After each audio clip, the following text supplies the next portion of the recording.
दोस्तों नमस्कार, स्वागत है आपका अपना स्टडी चैनल लर्निंग जीएस वाला में। दोस्तों इस समय एनसीईआरटी क्लास 8 पॉलिटी हमारा सेशन चल रहा है और इससे पहले की 6, 7, 8 एनसीईआरटी भूगोल पूरी पड़ गई है। कॉन्स्टिट्यूशन के पूरे वीडियो आपको प्राप्त हो जाएंगे हमारे चैनल पर और ज्योग्राफी के सभी इम्पोर्टेंट टॉपिक इत्यादि बहुत सारे वीडियो हमारे प्लेलिस्ट में आप तैयारी की दृष्टि से काफ़ी महत्वपूर्ण पड़े हुए हैं, देख सकते हैं। और आज क्लास 8 एनसीईआरटी की अध्याय 5 जो कि स्क्रीन पर देख रहे हैं, हसियाकरण यानी कि आदिवासियों से संबंधित की समझ चैप्टर को हम कंप्लीट करेंगे। चलिए बिना समय गंवाए आज के चैप्टर को हम शुरू करते हैं। हसियाकरण की समझ। सामाजिक रूप से हंसिए पर होने का क्या मतलब होता है? आप साथियों के लिए पन्नों पर लिखते हैं, आप कापियों के जिन पन्नों पर लिखते हैं उनकी शर्त और खाली जगह होती है जहां आमतौर पर लिखा नहीं जाता है, उसे पन्ने का हंसिया कहा जाता है। कुछ ऐसा ही समाज में भी होता है। हंसियाई का मतलब होता है कि जिसे किनारे पर हंसिए पर ढकेल दिया जाता है। ऐसे में वह व्यक्ति चीज़ों के केंद्र में नहीं रहता। वह एक ऐसी चीज़ है जिसको आपने अपनी कक्षा या खेल के मैदान में भी कभी न कभी महसूस किया होगा। अगर आप अपनी कक्षा के ज़्यादातर बच्चों जैसे नहीं हैं, यानी अगर संकेत या फिल्मों में आपकी रुचि अलग तरह की है, अगर आपका बोलने का ढंग औरों से अलग है, अगर आप औरों की तरह गपशप में ज़्यादा मज़ा नहीं लेते, अगर आप यह खेल नहीं खेलते तो ज़्यादातर बच्चे खेलना चाहते हैं, अगर आपका पहचान अलग तरह का है तो इस बात का गुंजाइश बढ़ जाएगी कि आपके संगी साथी आपको अपने बीच खाकी नहीं मानेंगे। इस तरह आप अक्सर यह महसूस करते हैं कि आप औरों से अलग हैं। गोया आपकी कही बात, आपके एहसास, आपकी सोच और आपका व्यवहार सही नहीं है या औरों की पसंद नहीं है।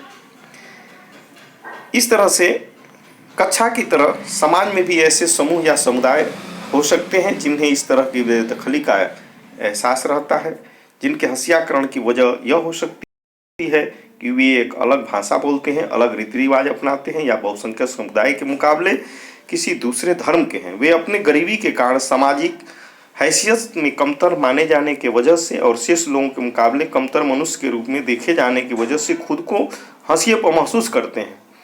कई बार हंसियाई समूहों को लोग दुश्मनी और डर के भाव से भी देखते हैं। फासले और अलग थलग किए जाने का यह एहसास समुदायों को संसाधनों और मौकों को फायदा उठाने से रोक देता है। फलस्वरूप हंसियाई समुदाय अपने अधिकारों के लिए आवाज़ उठाने में चूक जाते हैं। उन्हें समाज के ऐसे ताकतवर और वर्चस्वशाली तबकों के मुकाबले शक्तिहीनता और पराजय का एहसास रहता है, जिनके पास जमीन है, धन दौलत है, जो ज़्यादा पढ़े लिखे और राजनीतिक रूप से ज़्यादा ताकतवर हैं। इसका मतलब यह है कि हंसियाकरण किसी एक ही दायरे में महसूस नहीं होता। आर्थिक, सामाजिक और राजनीतिक सभी दायरे समाज के कुछ तबकों को हंसियाई महसूस करने के लिए विवश करते हैं। इस अध्याय में आप ऐसे समुदायों के बारे में पढ़ेंगे जिन्हें आज भारत में सामाजिक रूप से हंसिए पर माना जाता है। आदिवासी और हंसियाकरण। दिल्ली में एक आदिवासी परिवार सोमा और हेलेन दादाजी के साथ बैठकर टेलीविजन पर गणतंत्र दिवस का परेड देख रही हैं। ये देखिए, आप देख सकते हैं, ये फिगर के माध्यम से दिखाया गया है।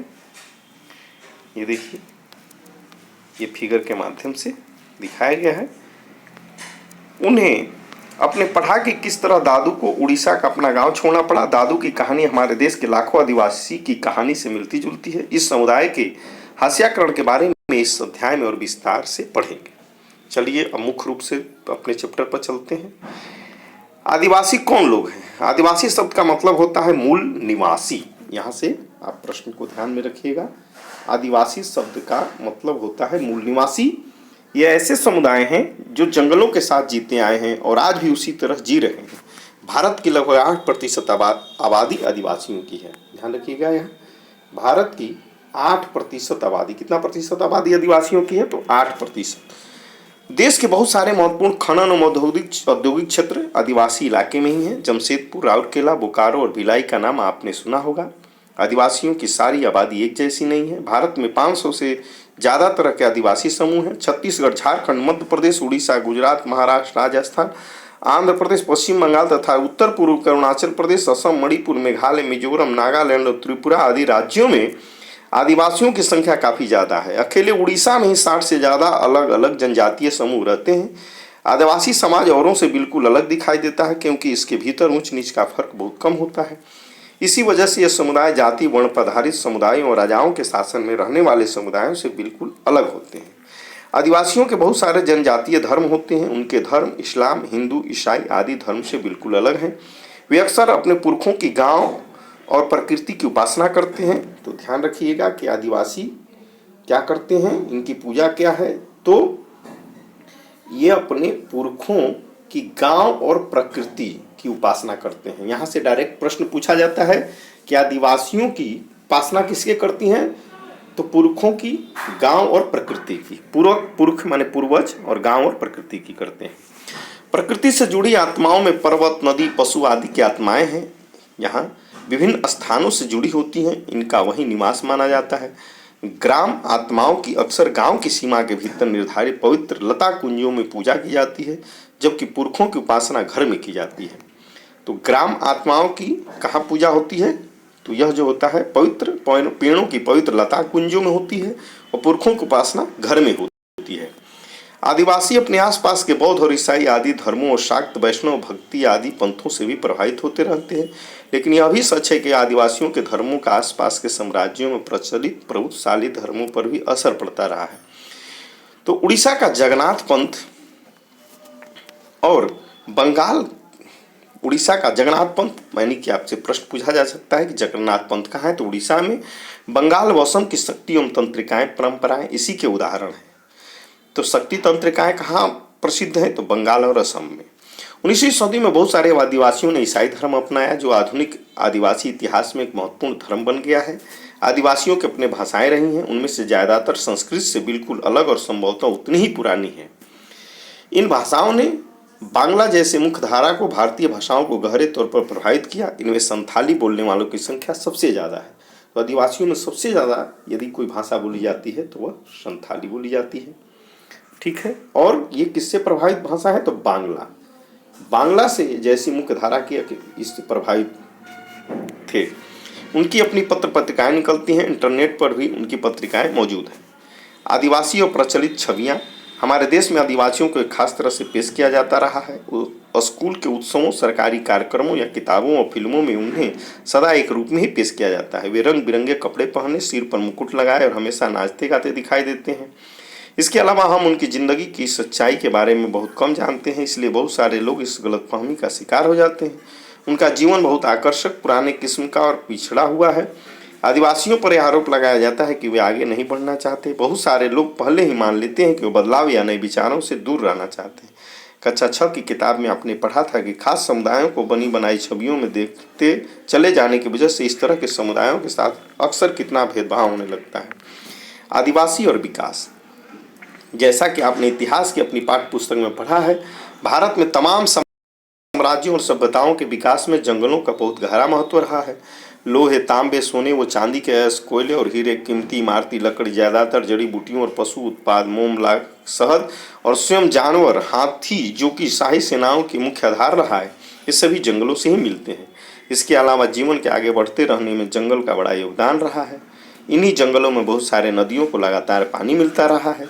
अब समझ में आ रहा है कि यह जंगल हमारी हवा और पानी की उपलब्धता और गुणवत्ता के भी गहरे तौर पर प्रभावित करते हैं। 19वीं सदी के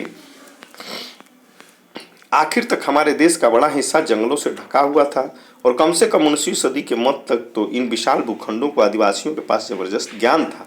इन इलाकों में उनकी गहरी पैठ थी, उनका जंगलों पर पूरा नियंत्रण भी था। इसलिए आदिवासी समुदाय बड़ी बड़ी रियासतों और रजवाड़ों के अधीन नहीं रहे, बल्कि बहुत सारे राज्य वन संसाधनों के लिए आदिवासियों पर निर्भर रहते थे। यह तस्वीर आदिवासियों को प्रचलित छवि से बिल्कुल अलग है। आज उन्हें हंसियाई और शक्तिहीन समुदाय के रूप में देखा जाता है। तो यहाँ से प्रश्न बनता है कि हंसियाई और शक्तिहीन समुदाय के रूप में किसको देखा जाता है, तो आदिवासियों को देखा जाता है। औपनिवेशिक शासनकाल से पहले आदिवासी समुदाय शिकार और चीज़ें बीनकर आजीविका चलाते थे। तो आदिवासियों का मुख्य जो है आजीविका क्या था, तो शिकार और चीज़ें बीनकर, चीज़ें, ध्यान रखिएगा, चीज़ें और बीनकर और शिकार। वे एक जगह ठहर कर काम करते थे। वे स्थानांतरित खेती के साथ साथ लंबे समय तक एक स्थान पर भी खेती करते थे। हालांकि वे परंपराएं अभी भी कायम है, लेकिन पिछले 200 सालों में आए आर्थिक बदलावों, वन नीतियों और राज्य और निजी उद्योगों के राजनीतिक दबाव की वजह से इन लोगों को बागानों, निर्माण स्थलों, उद्योगों, घरों में नौकरी करने के लिए ढकेला जा रहा है। इतिहास में पहली बार ऐसा हो रहा है कि आज उनका वन क्षेत्रों पर कोई नियंत्रण नहीं है और न ही उनकी सीधी पहुंच है। झारखंड और आसपास के इलाके के आदिवासी 1830 के दशक से ही बहुत बड़ी संख्या में भारत और दुनिया के अन्य इलाकों, मॉरिशस, कैरिबियन और यहाँ तक कि ऑस्ट्रेलिया में जाते रहे हैं। भारत का चाय उद्योग असम में उनके श्रम के बूते ही पैरों पर खड़ा हो पाया है। आज अकेले असम में 70 लाख आदिवासी हैं। इस विस्थापन की कहानी भीषण कठिनाइयों, यातना, विरह और मौत की कहानी रही है। 19वीं सदी में इस पलायन के कारण 5 लाख आदिवासी मौत के मुंह से जा चुके हैं। नीचे दिया गया गीत आदिवासियों की आकांक्षाओं और असम में उनके वास्तविक हालात की वानगी पेश करता है। ये देखिए, ये आओ मिनी असम चलें, जो उनका गीत है।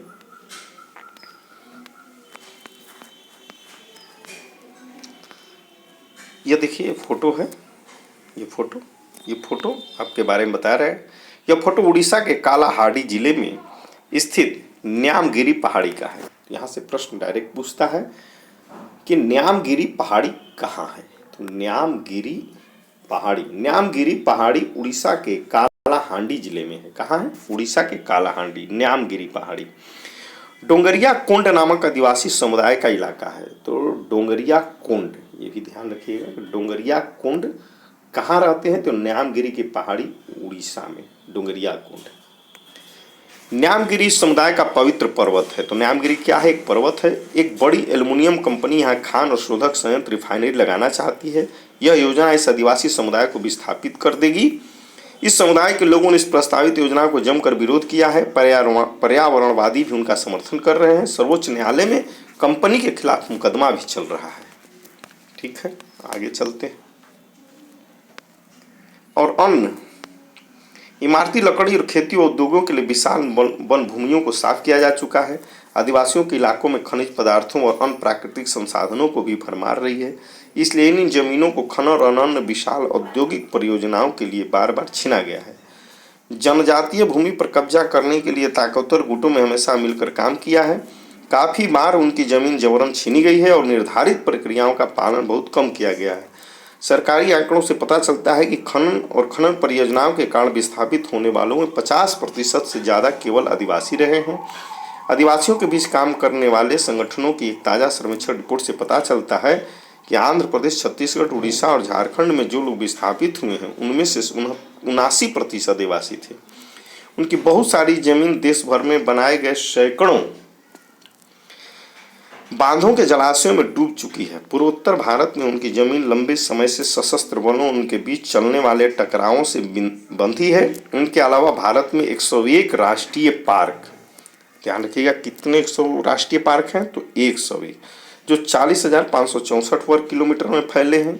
और वन्य जीव अभ्यारण्य कितने हैं? तो 543। यहाँ से डायरेक्ट क्वेश्चन संख्या में पूछता है। तो राष्ट्रीय पार्क 101 कितने में फैले हैं? तो 40,564 ये। और वन्य जीव अभ्यारण्य कितने हैं? तो 543, जो 1,19,776 वर्ग किलोमीटर में फैले हैं, जहाँ मूल रूप से आदिवासी रहा करते हैं। अब वहाँ से उजाड़ दिया गया है। अगर वे इस जंगलों में रहने की कोशिश करते हैं तो उन्हें घुसपैठिया कहा जाता है। अपनी जमीन और जंगलों से बिछड़ने पर आदिवासी समुदाय आजीविका और भोजन के अपने मुख्य स्रोतों से वंचित हो जाते हैं। अपने परंपरागत निवास स्थानों के छीनते जाने की वजह से बहुत सारे आदिवासी काम की तलाश में शहरों का रुख कर रहे हैं। वहाँ उन्हें छोटे मोटे उद्योग, इमारत या निर्माण स्थलों पर बहुत मामूली वेतन नौकरियां करनी पड़ती है। इस तरह की गरीबी और लाचारी के जाल में फंसते चले जाते हैं। ग्रामीण इलाकों में 45% और शहरी इलाकों में 35% आदिवासी समूह गरीबी की रेखा से नीचे गुजर बसर कर रहा है। यहाँ से प्रश्न पूछता है कि ग्रामीण इलाकों में तो 45% और शहरी इलाके में 35% गरीबी रेखा के नीचे आदिवासी रहते हैं। इनकी वजह से कई तरह के अभावों का शिकार हो जाते हैं। उनके बहुत सारे बच्चे कुपोषण के शिकार रहते हैं। आदिवासियों के बीच साक्षरता भी बहुत कम है। जब आदिवासियों को उनकी ज़मीन से हटाया जाता है तो उनकी आमदनी के स्रोत के अलावा और भी बहुत कुछ है जो हमेशा के लिए नष्ट हो जाता है। वे अपनी परंपराएं और रीति रिवाज गंवा देते हैं जो उनके जीने और अस्तित्व का स्रोत है। उड़ीसा में एक रिफाइनरी परियोजना के कारण विस्थापित हुए गोविंद मारन कहते हैं, उन्होंने हमारी खेती की जमीन छीन ली, बस थोड़े से मकान छोड़ दिए हैं। उन्होंने शमशान भूमि, मंदिर, कुएं, तालाब सब कुछ अपने कब्जे में ले लिया है। अब हम कैसे जिएंगे? जैसा कि आप पढ़ चुके हैं, आदिवासी जीवन के आर्थिक और सामाजिक आयाम एक दूसरे से जुड़े हुए हैं। एक दायरे में होने वाले विनाश दूसरे दायरे को भी प्रभावित करता है। उनके संसाधनों के लिए होने वाली छीना झपटी और विस्थापन की यह प्रक्रिया अक्सर दर्दनाक और हिंसक होती है। अब देखिए, आज का चैप्टर हम यहीं दोस्तों समाप्त करते हैं क्योंकि चैप्टर लंबा है और काफ़ी इम्पोर्टेंट है, इसलिए पार्ट 2 कल लेकर के आएंगे। धन्यवाद दोस्तों, थैंक यू।